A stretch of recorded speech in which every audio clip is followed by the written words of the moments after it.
Thank you, Ed.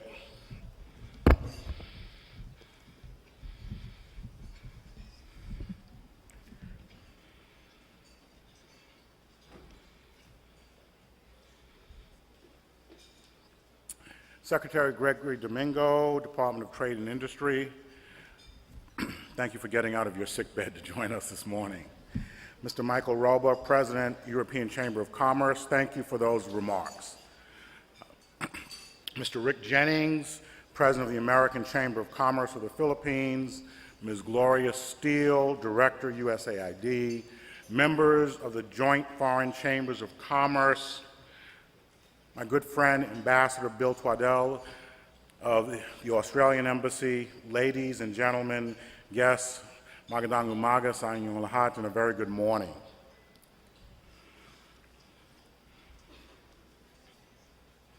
I'm very pleased to be here this morning as we embark on a new partnership to support our shared vision of broad-based and inclusive growth for the Philippines.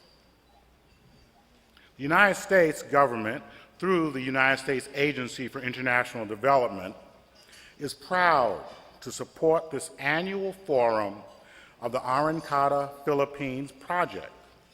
We very much look forward to maintaining a strong relationship with the American Chamber of Commerce of the Philippines as we work towards the enactment of a policy agenda supportive of the U.S.-Philippines Partnership for Growth, what we call the PFG.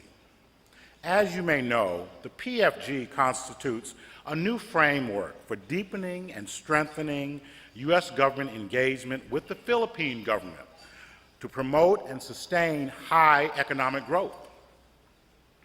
Into my third year as a United States ambassador, I see, as I am sure many of you do, many encouraging signs in the local economy and the Aquino administration's management of it.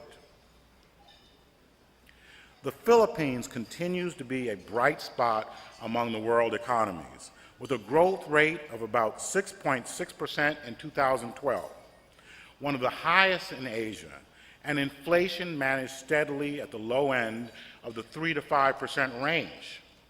I know Bill and my countries would love to have 6.6% growth. We'd like to have 3% growth. So we really encourage the Philippines.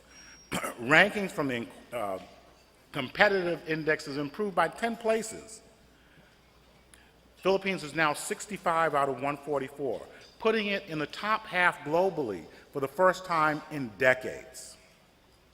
The country's sovereign debt rating has moved up to just one notch below investment grade status at all three major rating agencies.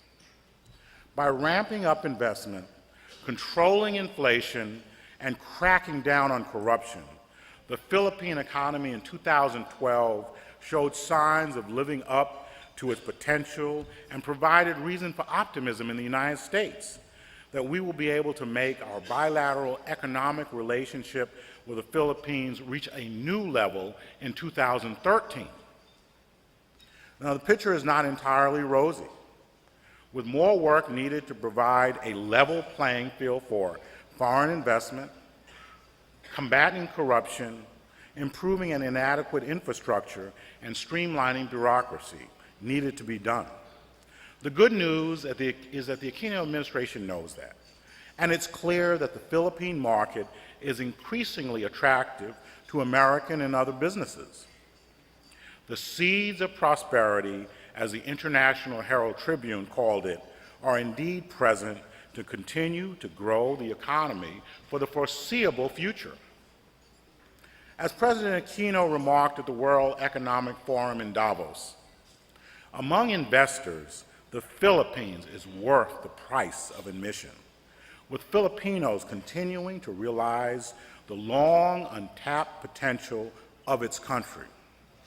The United States looks forward to continuing to work with the Philippines to pursue competitiveness here and throughout the region for the benefit of our economies, our companies, and our people. Now, what gives me hope is my experience in India, where I saw a moribund economy turn into a world leader. And now I see that happening here in Manila. So yes, the Philippines is Arangkada or moving forward. But why I'm certain that the Philippines is moving forward is because of the triumph of the human spirit. I most recently read a book entitled Boses ng Pagbabago, or Voices of Change, which highlights the determination of the poor and the special needs community to remove the barriers that life has placed in front of them, with the assistance of the current government. I truly understand that investment in the masa will give us all a positive return. These people have confidence in the Philippines, in themselves, and in the future, and we must also develop that confidence. That will help the Philippines continue to become more competitive, to spread goals of promoting increased economic growth, to giving everyone an opportunity. So we will do this because, as is reinforced by the Arangkada Philippines Project, free trade is good for America, good for the Philippines, and good for the global economy. It provides jobs, increases trades, promotes transparency, and stimulates productivity and innovation through competition. Arangkada is a perfect initiative to help bring sustainable, inclusive growth to the Philippines. Now, every speaker today is going to tell you the same thing. In fact, after Secretary Domingo speaks, you can all leave, because everybody's going to say the same exact thing. All of our talking points are similar. But when you leave here, think about what I said in the new book, Voices of Change, that what you're talking about is not so much sustainable growth, great investment, fighting corruption, level playing field. It is the people. That is why you should be here, not just for your bottom line.